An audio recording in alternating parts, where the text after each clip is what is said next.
Now for the concave mirror, we have been moving our object closer and closer to mirror and understanding all the various cases. We are not only understanding the cases using the ray diagram, okay, as is the case here, but we are also looking at our equation and see how we apply the equation in each of the cases. So now we have placed our object between F and P and we are trying to see where the image would be formed using this equation. Okay, so this is our simple equation.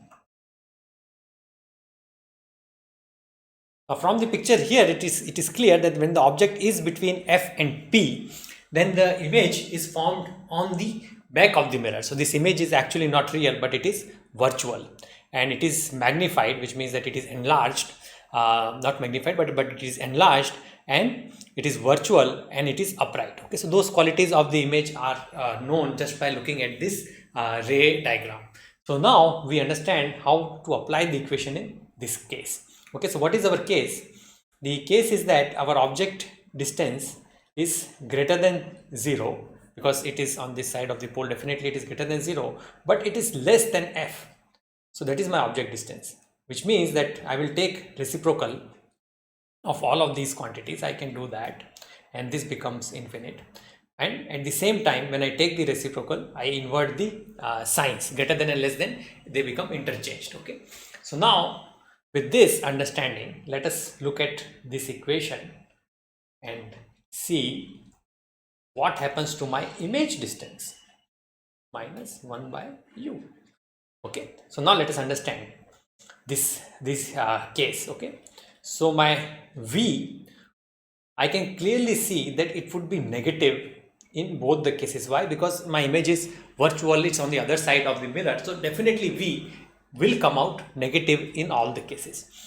What happens in the case when my 1 by f, when my 1 by u is equal to 1 by f? In that case, 1 by f minus 1 by f is 0, which means that my v would be infinite. Okay, but it will not be infinite, it will be minus infinity because the image would be formed on this side. What happens when my 1 by u is infinity? This means that 1 by u is infinity, which means that 1 by f minus, I am subtracting infinity from it.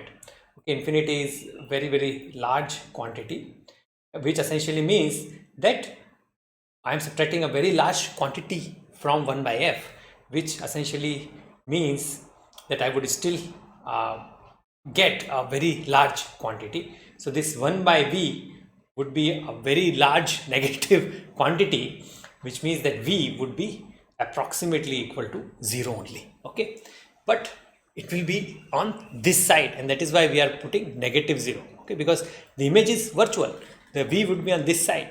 Okay, it will be minus 0, which means that it will be very close to the pole, but on this side. That is what this minus actually means. So my minus infinity is of course much smaller, so my v would be greater than minus infinity, but it would definitely be less than 0.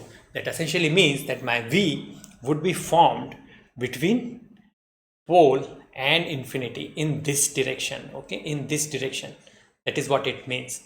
So as I keep my image at the focus, my object at focus, my image is formed at infinity. We know that by definition it will be formed at infinity. If I move the object little bit on this side, okay, very slightly on this side, infinitely small, very slightly on this side of the focus, very small distance this side of the focus, what would happen? Instead of the image being on this side, the image would now come on this side, and it would be at minus infinity. So as I move the object close to the focus, if the image is on this side of the focus, then my if the object is on this side of the focus, my image would be in this direction, in the plus direction at infinity. If the object is little bit this side of the focus, then my image is formed here in minus infinity. It is an infinity in both the cases. So our assertion, our statement is correct. It is just a difference between the plus and minus infinity. And now then, as I move my object closer and closer to the pole, the image, instead of being formed at minus infinity, it comes closer and closer. Finally, when the object reaches pole, my image is also formed very close to the pole itself. But again, all of these images between F and P, when the object is between F and P, are virtual. They would come out, the image distance would come out to be negative, and they would be formed on the other side of on the dark side of the mirror, if you will. So this case is very, very important, and you have to understand this case again and again. Okay, again and again you have to understand it when you are solving the numerical. Again and again regurgitate this fact that there are two kinds of infinity, plus infinity and minus infinity.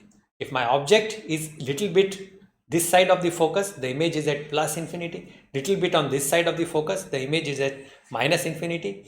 And as the object comes closer and closer to the pole, moves from focus towards the pole, the image moves from minus infinity towards the pole as well. Okay, but on the other side of the mirror, in the negative direction of the mirror. Hopefully this is the case for concave mirrors. Hopefully these things are very, very clear. Definitely solve the numericals.